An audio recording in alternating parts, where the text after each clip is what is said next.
Little Snow White. Once upon a time in the middle of winter, when the flakes of snow were falling like feathers from the sky, a queen sat at a window sewing, and the frame of the window was made of black ebony, and whilst she was sewing and looking out of the window at the snow, she pricked her finger with the needle, and 3 drops of blood fell upon the snow, and the red looked pretty upon the white snow, and she thought to herself, would that I had a child as white as snow, as red as blood, as black as the wood of the window frame.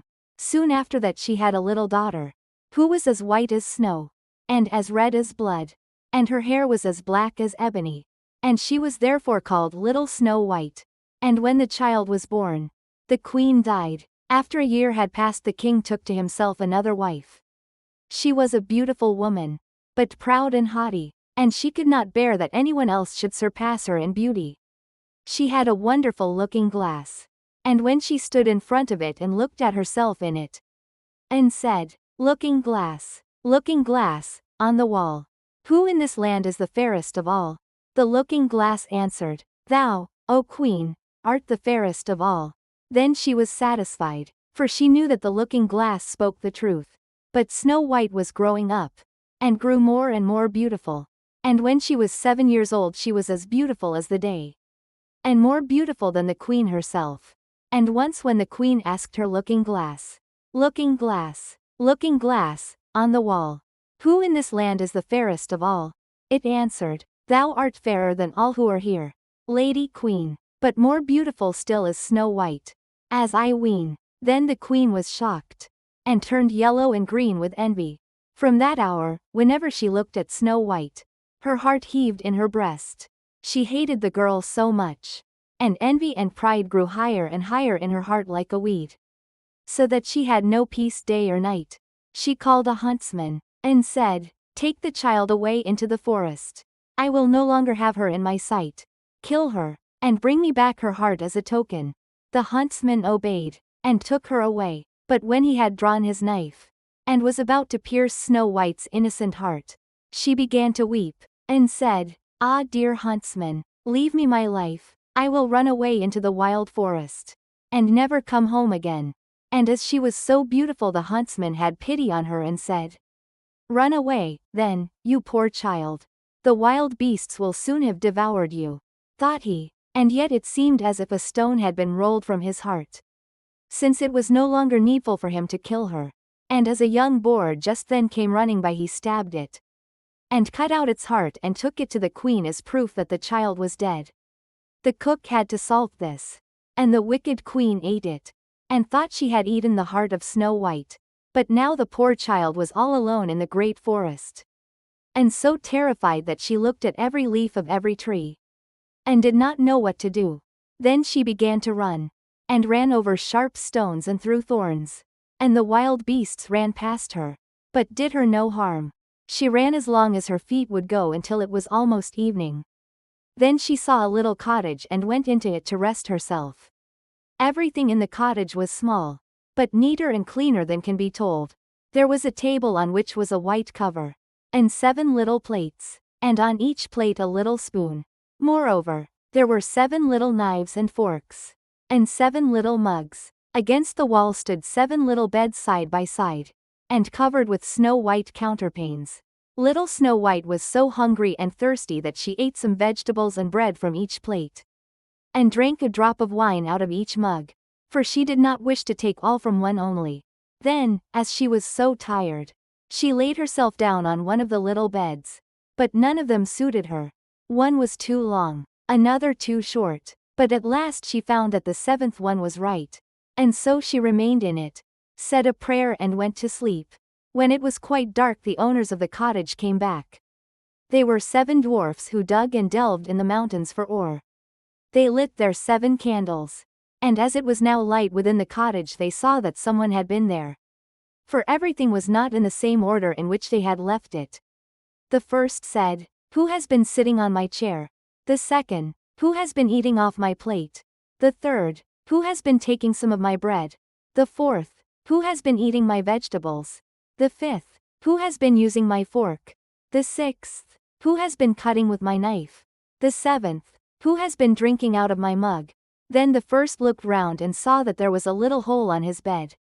And he said, "Who has been getting into my bed?"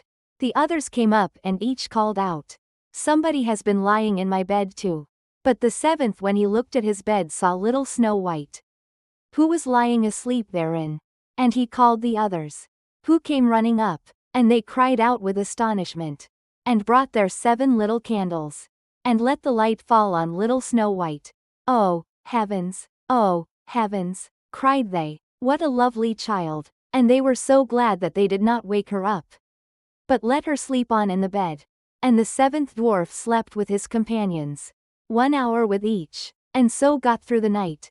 When it was morning, little Snow White awoke, and was frightened when she saw the 7 dwarfs. But they were friendly and asked her what her name was. "My name is Snow White," she answered. "How have you come to our house?" said the dwarfs. Then she told them that her stepmother had wished to have her killed, but that the huntsman had spared her life, and that she had run for the whole day, until at last she had found their dwelling. The dwarfs said, "If you will take care of our house, cook, make the beds, wash, sew, and knit, and if you will keep everything neat and clean, you can stay with us and you shall want for nothing." "Yes," said Snow White, "with all my heart." And she stayed with them. She kept the house in order for them. In the mornings they went to the mountains and looked for copper and gold. In the evenings they came back, and then their supper had to be ready. The girl was alone the whole day, so the good dwarfs warned her and said, "Beware of your stepmother. She will soon know that you are here. Be sure to let no one come in." But the queen, believing that she had eaten Snow White's heart, could not but think that she was again the first and most beautiful of all. And she went to her looking glass and said, "Looking glass, on the wall, who in this land is the fairest of all?" And the glass answered, "Oh, queen, thou art fairest of all I see.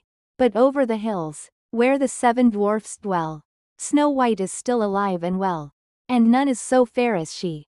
Then she was astounded, for she knew that the looking glass never spoke falsely, and she knew that the huntsman had betrayed her, and that little Snow White was still alive. And so she thought and thought again how she might kill her, for so long as she was not the fairest in the whole land. Envy let her have no rest, and when she had at last thought of something to do, she painted her face, and dressed herself like an old peddler woman, and no one could have known her. In this disguise she went over the 7 mountains to the 7 dwarfs, and knocked at the door and cried, "Pretty things to sell, very cheap, very cheap." Little Snow White looked out of the window and called out, "Good day, my good woman. What have you to sell?" "Good things, pretty things," she answered. "Stay laces of all colors." And she pulled out one which was woven of bright-colored silk. "I may let the worthy old woman in," thought Snow White, and she unbolted the door and bought the pretty laces. "Child," said the old woman, "what a fright you look. Come, I will lace you properly for once." Snow White had no suspicion, but stood before her, and let herself be laced with the new laces. But the old woman laced so quickly, and so tightly that Snow White lost her breath and fell down as if dead. "Now I am the most beautiful," said the queen to herself, and ran away. Not long afterwards, in the evening, the 7 dwarfs came home. But how shocked they were when they saw their dear little Snow White lying on the ground, and that she neither stirred nor moved, and seemed to be dead. They lifted her up, and, as they saw that she was laced too tightly, they cut the laces. Then she began to breathe a little, and after a while came to life again. When the dwarfs heard what had happened, they said, "The old peddler woman was no one else than the wicked queen. Take care and let no one come in when we are not with you." But the wicked woman, when she had reached home, went in front of the glass and asked, looking glass, on the wall, who in this land is the fairest of all?" And it answered as before, "Oh, queen, thou art fairest of all I see. But over the hills, where the 7 dwarfs dwell, Snow White is still alive and well, and none is so fair as she." When she heard that, all her blood rushed to her heart with fear, for she saw plainly that little Snow White was again alive. "But now," she said, "I will think of something that shall put an end to you." And by the help of witchcraft, which she understood, she made a poisonous comb, Then she disguised herself and took the shape of another old woman. So she went over the 7 mountains to the 7 dwarfs, knocked at the door, and cried, "Good things to sell, cheap, cheap." Little Snow White looked out and said, "Go away, I cannot let anyone come in." "I suppose you can look," said the old woman, and pulled the poisonous comb out and held it up. It pleased the girl so well that she let herself be beguiled, and opened the door. When they had made a bargain, the old woman said, "Now I will comb you properly for once." Poor little Snow White had no suspicion, and let the old woman do as she pleased. But hardly had she put the comb in her hair than the poison in it took effect, and the girl fell down senseless. "You paragon of beauty," said the wicked woman, "you are done for now." And she went away. But fortunately it was almost evening when the 7 dwarfs came home. When they saw Snow White lying as if dead upon the ground, they at once suspected the stepmother. And they looked and found the poisoned comb. Scarcely had they taken it out when Snow White came to herself and told them what had happened. Then they warned her once more to be upon her guard and to open the door to no one. The queen, at home, went in front of the glass and said, "Looking glass, on the wall, who in this land is the fairest of all?" Then it answered as before, "Oh, queen, thou art fairest of all I see.